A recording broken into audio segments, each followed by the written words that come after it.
All right, it's Seattle Mariner Day here today, 30 for 30, 7 o'clock tonight. We'll be all over this Mariner team. Here is our good buddy Jerry Dipoto. He runs it, and he says hello early in the morning out there in Peoria where it's been cold in spring training. Jerry, you know we love talking to you. How are you today, pal, okay? Good, Doug. Thanks for having me. You got it. I know you had to put out a couple of fires a couple weeks ago. How's the mood of the team right now? You did a nice job with it. Give me a little sense on the mood of the ball club after what happened the first couple of days of spring training. Go ahead. Yeah, the mood of the club, I think, it's normal. They're the best tonic for any kind of crisis management is just to play baseball games. And we've got baseball players who are focusing on making teams and doing the things they need to do to get ready for the season. And I feel like that's been their 100% focus. We had a tough, 10 days trying to manage this, but I think we're to the point now where we're just focused on playing ball. All right, Kelenic has been hurt. He's back on a team now. I mean, is he going to start the year? I would think, based on the idea he's not ready yet anyway, he's going to start the year somewhere in the minor leagues, right? That's likely. He'll play tonight, and tonight will be his first day back. And quick healer. We thought this was going to be a 2 to 4 week thing, but Jared works hard. He is so focused and intent on doing his thing on a baseball field. And we'll see him out there tonight against the Angels in Peoria and see where it takes us.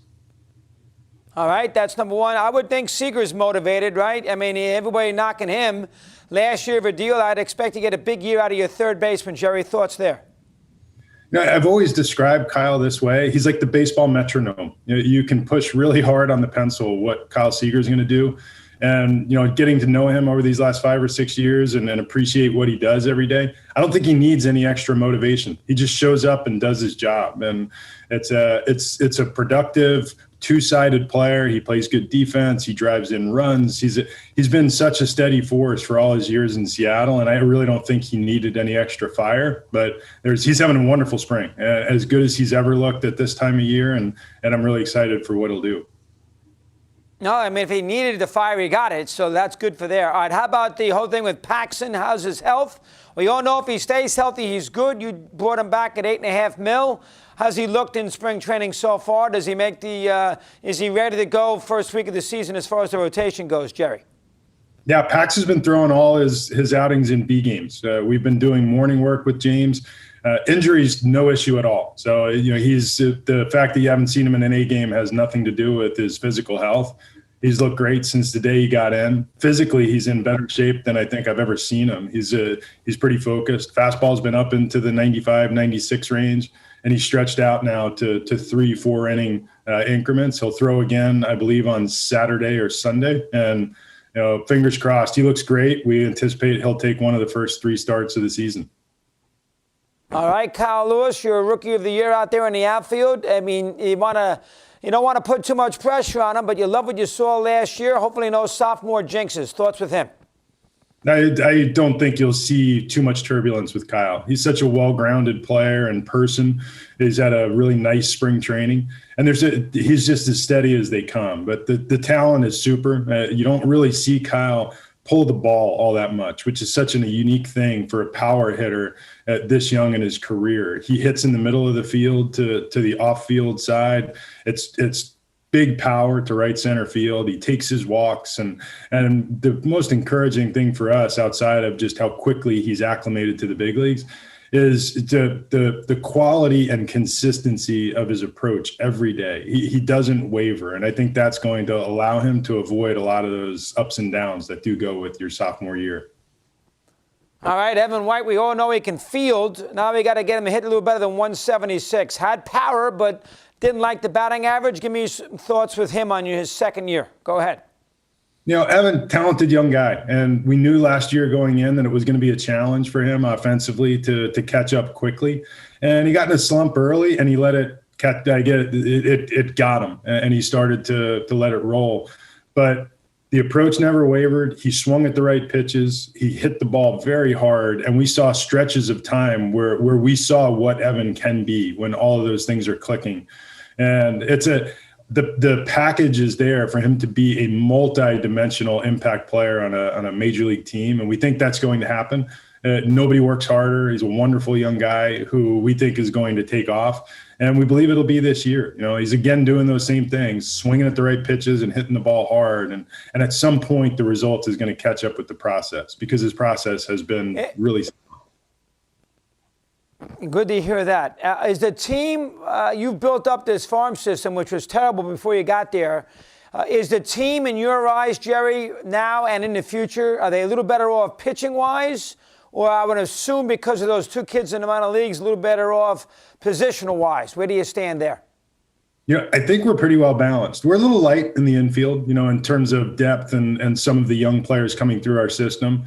But with outfielders, a revelation for us this spring has been Taylor Trammell, who's been terrific, in addition to Kelenic and Julio Rodriguez and Kyle Lewis and Mitch Haniger. We think in the outfield, we've got a really good group. The pitching on the major league side, with the additions of guys like James Paxton and Chris Flexen to join Justice Sheffield and Marco Gonzalez and Justin Dunn, who looks really good this spring. We do have a series of high-end young pitching prospects that are coming, guys like George Kirby and Emerson Hancock and Logan Gilbert, who we feel like somewhere between, mid-season this year and mid-season next year, all those guys have an opportunity to ascend to Seattle and really change what our pitching staff looks like long-term. Kirby, Rye, New York, I'm familiar, so there you go with that. Spent many a day with them, so there you have it. All right, now how about the pressure on the franchise? All eyes are going to be on Seattle based on what occurred. Haven't made the playoffs in a long time. And so, you're going to be looked on a little more, carefully than normal based on, what happened here. And, of course, historically with the Mariners having some postseason struggles. It's going to be interesting to see how the franchise handles that, Jerry. You're the spokesman. Give me some thoughts there. Go ahead. Yeah, I think people are always watching. And if there's no pressure, it probably means that you're not doing anything particularly interesting. So it's been a couple of decades since the Mariners have been in the postseason. We can't avoid that reality. What I've always messaged to this team and among our staff is that we can't control what's happened in the past 2 decades. We can only control what happens moving forward. And this year, we knew that coming into the season, we were going to be young. We're very talented.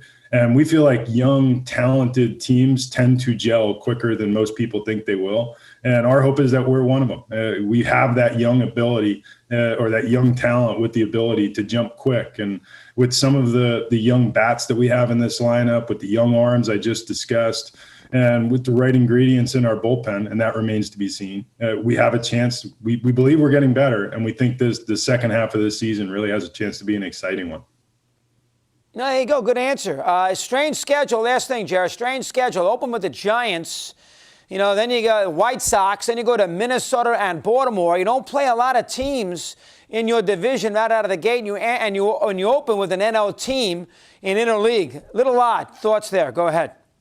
Looking at the schedule, it's one, we get to see a lot of teams that we're familiar with from playing in Arizona. But I think the schedule makers wanted to make sure we saw most of the best teams in baseball right out of the chute to really test our ability to hit the ground running. So, seeing the world champs and some of the better teams or most talented teams in the American League right out of the chute is it's going to be a challenge for our young team, but one that I think we're up for. It should be fun to watch. Great job, Jerry. Thanks for giving us so much time. Have a good rest of the spring training. Appreciate you coming on here today. All right, Doc. Have a great day.